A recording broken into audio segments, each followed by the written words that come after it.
외국인들이 한국을 처음 방문해 가장 놀라는 두 가지는 바로 발전된 시설과 치안이라고 합니다. 하지만 아무리 한국보다 좋은 치안을 가진 나라라고 해도 한국인들처럼 행동하는 경우는 드물다고 하는데요. 도대체 외국인들이 한국인들의 어떤 모습을 보고 한국인들의 안전 불감증은 미친 수준이야 라는 반응까지 보여주게 되었는지 지금부터 자세히 알아보도록 하겠습니다. 외국인들의 입장에서 아무리 한국의 치안이 좋다는 걸 알고 있지만 그래도 두 눈으로 보고도 믿기지 않는 한국인들의 행동이 있다고 합니다. 그건 바로 야간 산행이라고 합니다. 한국에서는 특히 무더운 여름철 산을 좋아하시는 분들이라면 한 번쯤은 해봤을 법한 아주 익숙한 모습이라고도 할 수 있습니다. 한국의 경우 주변 어디에서나 쉽게 산을 찾아볼 수 있고 서울만 하더라도 도심 주변으로 아름다운 등산로가 둘러싸고 있습니다.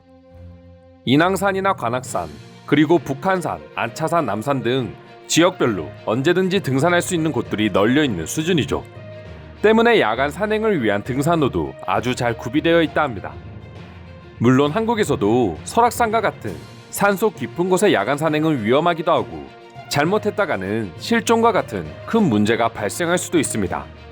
하지만 서울을 둘러싸고 있는 산들의 경우 높이도 크게 높지 않고 밝은 조명으로 인해 길을 잃을 위험도 거의 없기 때문에 많은 분들이 야간 산행을 할 수 있는 것이죠. 추가적으로 한국은 산속 어디에서나 휴대폰이 잘 터진다는 점도 알게 모르게 한국인들이 야간 산행을 마음 편하게 즐기는 이유 중 하나이기도 합니다. 외국의 경우 아무리 유명한 공원이라고 하더라도 밤 8시가 지났다면 그곳을 피해 돌아가는 경우가 대부분이라고 합니다. 공원도 이 정도인데 산은 말할 것도 없죠.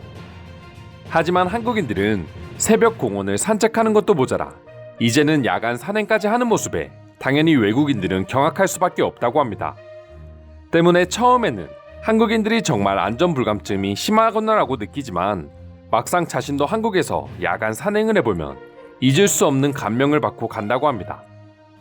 밤에 산을 올라가 보신 분들은 아시겠지만 저 아래 보이는 도심 속 불빛들과 대비되는 밤하늘의 별과 어두운 산 풍경은 그야말로 장관이기 때문이죠. 심지어 한국을 여행하는 이유에 등산이 포함될 정도로 한국의 산은 외국인들에게 큰 인기를 얻고 있는데요. 한밤중에도 등산을 하는 한국인들을 보고 해외 네티즌들은 어떤 반응을 보여주고 있는지 지금부터 자세히 알아보도록 하겠습니다. 내가 사는 곳에서 밤에 등산을 간다는 건 내 목숨을 포기하는 행동과 다를 게 없어. 나에게는 목숨을 포기하는 행동이 한국인들에게는 그저 취미생활에 불과하다니 도대체 얼마나 다른 세상에 살고 있는 걸까? 다들 한국이 인터넷도 빠르고 대중교통도 편리해서 좋다고 하지만 나는 야밤에도 대나처럼 편하게 다닐 수 있는 점이 제일 좋았어. 한국인들은 느끼지 못하겠지만 인터넷이 느린 것보다 밤에 나가지 못하는 걸 더 답답해할 거야. 전염병으로 인해 지금 한국인들이 그 답답함을 느끼고 있어. 9시 이후로는 모든 식당이 문을 닫고 있거든. 9시 이후에는 당연히 모든 식당들이 문을 닫는 거 아니야? 9시까지 가게들이 장사하는데 답답할 이유가 있어? 내가 한국을 안 가봐서 잘 모르는 건가? 한국의 아름다운 산을 저녁에 등산하며 노래도 듣고 그곳에서 야식도 먹는다고 생각해봐. 지구상에 이런 나라는 절대 존재할 수 없어. 오로지 한국뿐이야. 딱 한 번 한국에 살면서 야간 산행을 해봤는데 그 경치는 스위스도 따라올 수 없어. 난 사람도 무섭고 곰도 무서워서 밤에 산 근처에는 절대 가지 않아. 한국은 곰이나 호랑이가 없다고는 하지만 그래도 나라면 아무리 한국이라도 저 시간에 등산은 하지 못할 것 같아. 엄마한테 저녁 8시가 넘어서 등산 간다고 집을 나서면 그 자리에서 등짝을 맞을 거야. 아니면 그저 자신을 놀라게 하기 위해서 장난치는 줄 알겠지. 밤도 밤이지만 한국인들은 해 뜨는 걸 보기 좋아해서 새벽 4시에 등산을 시작하는 사람이 훨씬 많다고 해. 새벽 4시에 등산을 시작하려면 적어도 3시에는 일어나서 활동한다는 건데 한국이 아니라면 정말 위험한 행동이지. 이건 단순히 치안 하나만으로 설명할 수 없는 행동인 것 같아. 치안이 아무리 좋은 나라도 야밤에 등산을 하는 건 있을 수 없는 일이니까. 내가 한국에 살아보기 전까지는 도저히 이해할 수 없는 행동이야. 이게 내가 한국을 사랑하는 이유지. 한국의 야경이 그 어느 나라보다 아름다운 이유는 12시가 넘은 시간에도 항상 불빛들이 반짝이기 때문이기도 해. 한국은 야경을 볼 수 있는 장소가 굉장히 많다. 야경을 보기 위해서는 어쩔 수 없이 높은 곳에 올라가야 하기 때문에 안전하게 이동할 수 있는 산책로를 구상한 거겠지. 한국인들의 저녁 문화는 뉴욕보다 훨씬 뜨겁다. 세상에 이런 나라가 있다는 게 너무 놀라워. 특히 서울의 야경은 세상 그 어떤 나라들보다 아름다워. 내 경험을 하나 이야기해줄게. 난 세계 3대 도시라고 불리고 있는 뉴욕과 런던, 그리고 도쿄까지 모두 가봤다.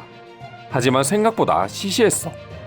단순히 해외에 나왔으니 당연히 신기해 보이기는 했지만 아름답다고 느끼지는 못했어. 정말 아름다운 곳은 한국뿐이었어. 죽기 전에 꼭 가봐야 할 나라와 도시로 한국과 서울을 추가하시기 바랍니다. 절대 후회하지 않을 것입니다.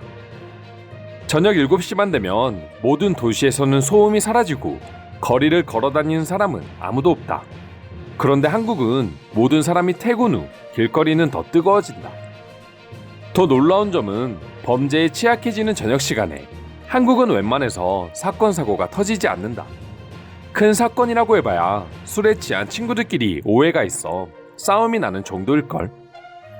한국은 동네마다 높고 낮은 산이 존재한다. 그리고 다들 가보면 알 테지만 대부분의 산들은 안전한 산책로가 깔려있는 건 기본이고, 기본적으로 산 정상에서도 터지는 휴대폰으로 인해서 한국인들은 아마 길 잃을 걱정을 하지 않아도 될 거야. 단 보조 배터리는 필수. 그들의 입에서 가끔 운치라는 말을 많이 듣는다. 실제로 그들은 멋진 모습을 보는 것을 굉장히 좋아한다. 그래서 해가 뜨기 전과 해가 저무는 모습을 보기 위해서 누구는 새벽에 또 누구는 저녁에 등산하는 것을 굉장히 좋아한다. 그런데 아마도 저런 인프라가 조성돼 있다면 나라도 그럴 것이다. 한국은 여러 방면에서 정말 살기 좋은 나라야. 어떤 나라는 시스템적으로 부족해서, 또 어떤 나라는 환경적으로 부족해서 많은 것들을 포기해야 한다. 하지만 한국만큼은 시스템적으로 또 환경적으로 이 모든 것이 가능하다는 게 너무 부럽다. 난 현재 혼자 한국에 나와 돈을 벌고 있습니다. 가끔 내가 퇴근 후에 산책하면서 부모님과 통화할 때가 있는데, 그럴 때마다 우리 부모님은 위험하다며 얼른 끊고 집으로 들어가라고 하십니다. 하지만 한국에서는 전혀 걱정할 필요 없다며 주변 모습들을 사진으로 찍어주니 놀랍다고 하셔서 올해 여름 부모님을 한국으로 초대할 예정입니다. 한국은 24시간 언제나 뜨겁다. 아침에 나가도 길거리에는 수많은 사람들이 분주하게 움직인다. 그래도 오후에는 사람들에게 여유가 생겨 카페에 앉아 커피 한잔하는 사람들이 보인다. 그리고 저녁에는 특히 아름다운 것들이 많이 보인다. 길거리의 모든 간판들이 불이 켜진 모습을 보고 있으면 내 마음은 편안해지면서도 가득 찬 기쁨으로 다음 날을 기대하곤 한다. 이상으로 한국인들의 야간 산행에 대한 외국인들의 반응 살펴보았습니다. 오늘도 끝까지 영상 시청해주셔서 감사드리며 여러분들의 구독과 좋아요는 영상 제작에 큰 힘이 됩니다. 이상 종크TV였습니다.